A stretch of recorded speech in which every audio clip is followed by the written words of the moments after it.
Hey everyone, welcome back to the channel. In today's tutorial, I'll walk you step by step through setting up a guest Wi-Fi network using a Grandstream GCC6010, a Grandstream Managed Switch, and a Grandstream GWN Access Point.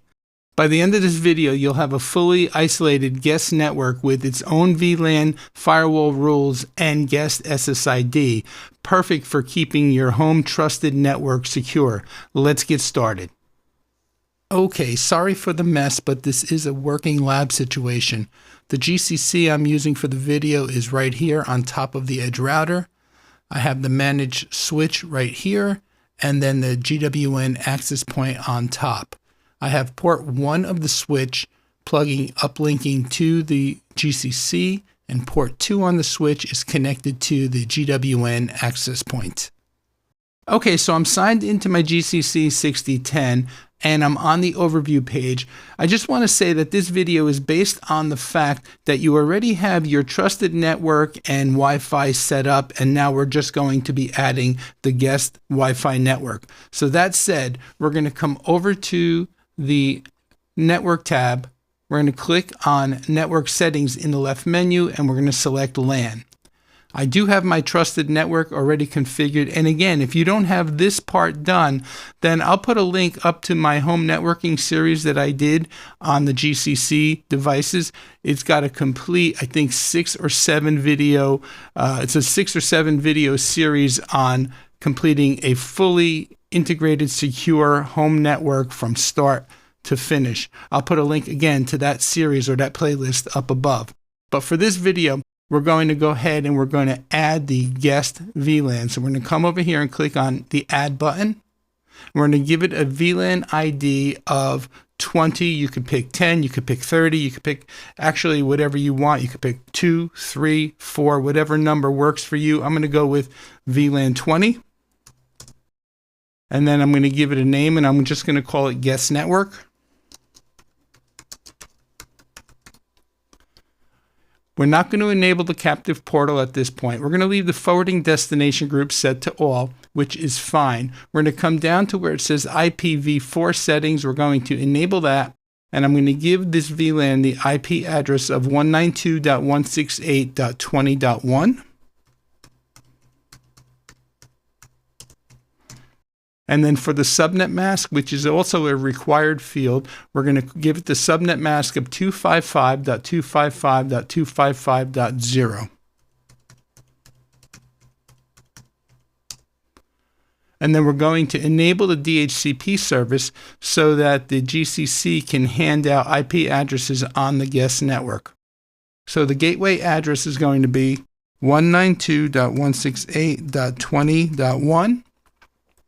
And we're going to give it the full range of addresses starting from 20.2 all the way up to 20.254. So I'm going to copy the first part of the address and paste it in. And we'll start at 20.2 and we'll end at 20.254. Now you can specify the IP address allocation range to be whatever you want. If you'd like to reserve a few addresses, you could start at 20.10 or 20.20, 20.50 if you want, but I'm going to give it the entire range of 20.2. And then we're going to scroll all the way down and we're going to give it a preferred DNS server. We'll give it the router address, the router gateway address of 192.168.20.1, and then as a secondary DNS server, we'll give it 1.1.1.1. And then we'll go ahead and we'll say save. And then at this point, if you have done everything correctly, then the guest VLAN is set up, and then the VLAN DHCP server will hand out IP addresses to those on the guest network. Let's move on to the next step. One of the advantages of having the GCC6010 manage your Grandstream switches and access points is that the configuration gets passed along to those devices. For example, the VLAN that I created earlier in this video for the guest network has already been created on the actual switch instead of me having to go manually into that switch and create the VLAN by hand. Let me show you what I'm talking about. And again, if you're not understanding what I mean by having the GCC manage your switches and your access points, please refer back to that home networking series that I talked about earlier in the video. All right, coming over to the switch management. By the way, I'm on the network nodes tab. We're coming over to the left menu to switch management. And if I come over to switches, you can see there's the switch that I'm managing. And for that matter, if I go up to AP management up at the top, here's the access point that I'm managing. But let's go back for the moment to the switch management. We'll click on switches. And I just want to show you that the VLAN that we created earlier in the video already exists on the switch itself. So here's the IP address for the switch. Let's click on that and get logged in. Okay, now we're on the switch interface itself. Let's come over to the left menu. We'll go to switching. We'll come down to VLAN. And you can see not only do I have my native trusted network VLAN 1, but I also now the switch is also aware of the guest network on VLAN 20. So that is a huge advantage of having the GCC6010 manage the switches and the access points. Okay, that said, let's come over to the switch. We'll click on it again, but this time not on the IP address, but just on the switch itself. We'll come over to the ports, and you can see I have port 1 and port 2 active. As we said earlier, if I click on port 1, that's the port on the switch that's connected to the GCC6010. So I'm just going to give it a name and say uplink to the GCC. And then we're going to leave everything else default. And you can see here, note the port profile.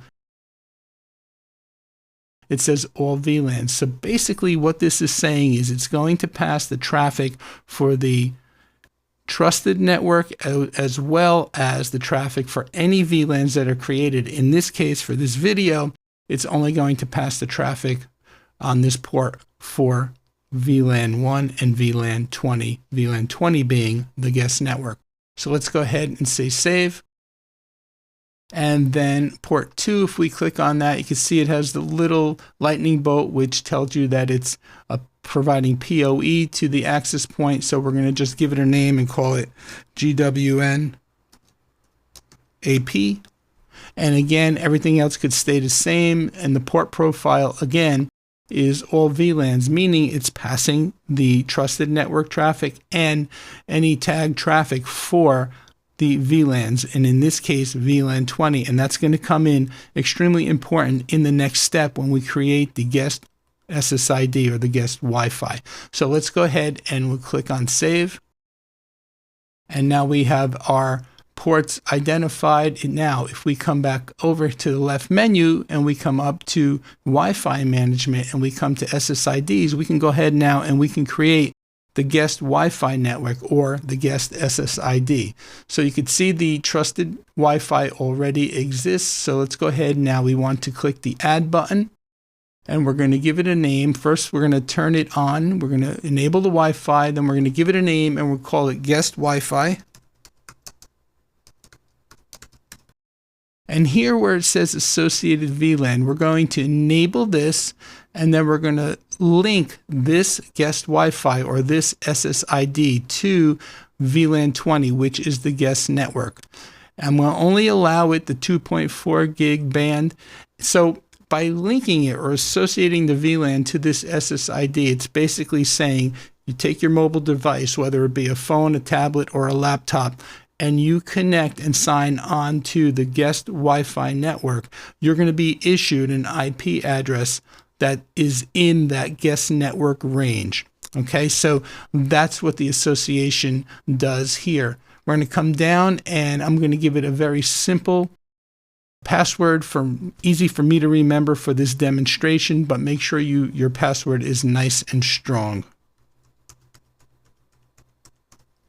Okay, that said, we're going to come down to client isolation, and closed means that all the clients or all the devices on the actual guest SSID actually can talk to each other. I want to isolate that so that they can't do that. So I'm going to change it to radio.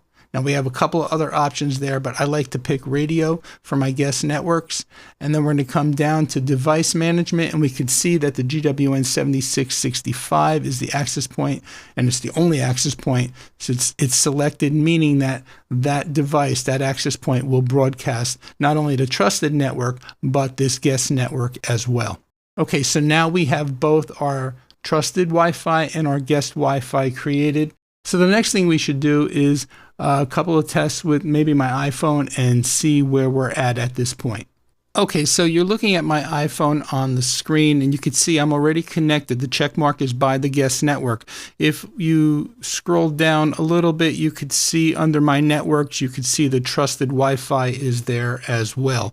But we want to be connected to the guest Wi-Fi at this point. If I click on the little information button and I scroll down, you should be able to see that the IP address assigned to this device is in the guest VLAN 192.168.20.36. So that confirms that the VLAN setup that we did earlier in the video with the DHCP server is working properly, and that the VLAN information has been passed over to the switch properly and all the ports tagged appropriately, all done by the GCC6010. Okay, so that said, now that we've shown you that we're in our guest Wi-Fi, let's run a couple of tests. So I'm going to come over to a network tool that I have here. It's a ping tool, and we're going to go ahead and we're going to ping 1.1.1.1, and you can see that's the Cloudflare DNS server, and you can see that we are getting out to the internet no problem.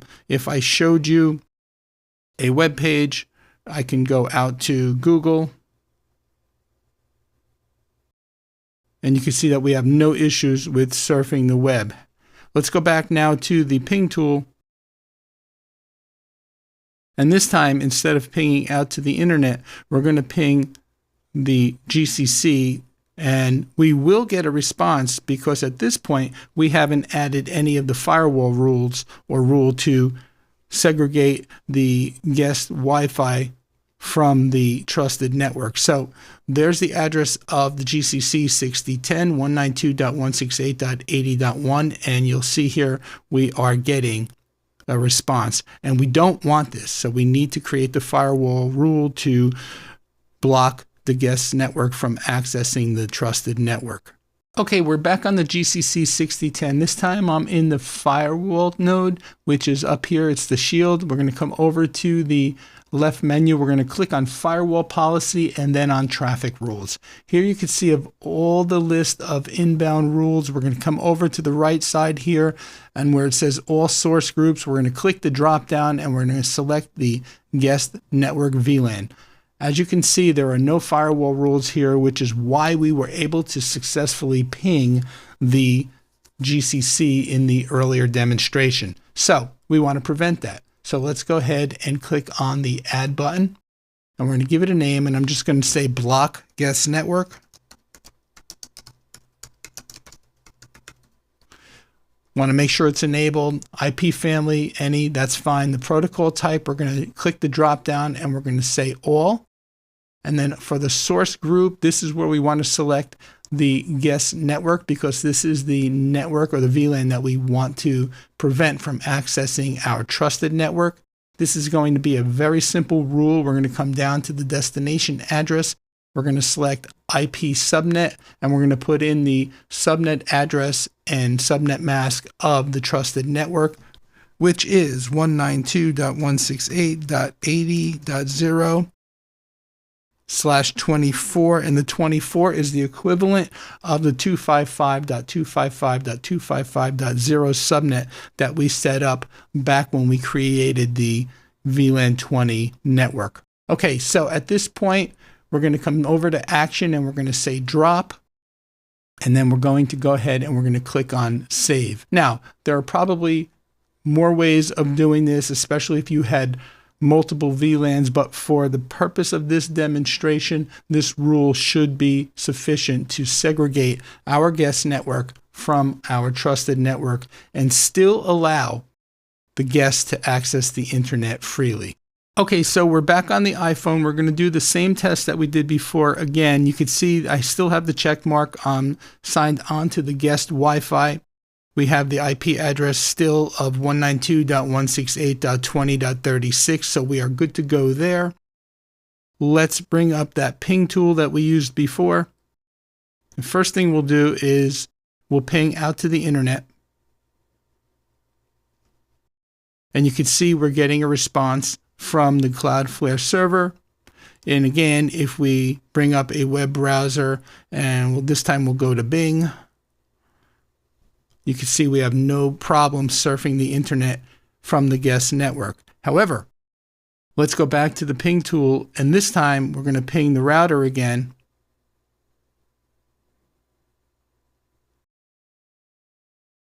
And this time we should not get a successful response. And here you can see it's saying request timed out, request timed out, request timed out. So the rule seems to be working just fine. And now, again, if we go to the browser and I try to access the administration page of the GCC6010, we should not load. And you can see across the top, the little blue status bar is not loading. So the page is not loading. So we have successfully segregated our guest network from accessing our trusted network. So that's pretty much it. You've now successfully set up a secure, fully isolated guest network using your Grandstream GCC6010, a Grandstream Managed Switch, and a Grandstream GWN Access Point. If this video helped you, please go ahead and give it a thumbs up and subscribe for more Grandstream and networking tutorials like this one. Let me know down in the comments below what setup you'd like to see next, and take care for now.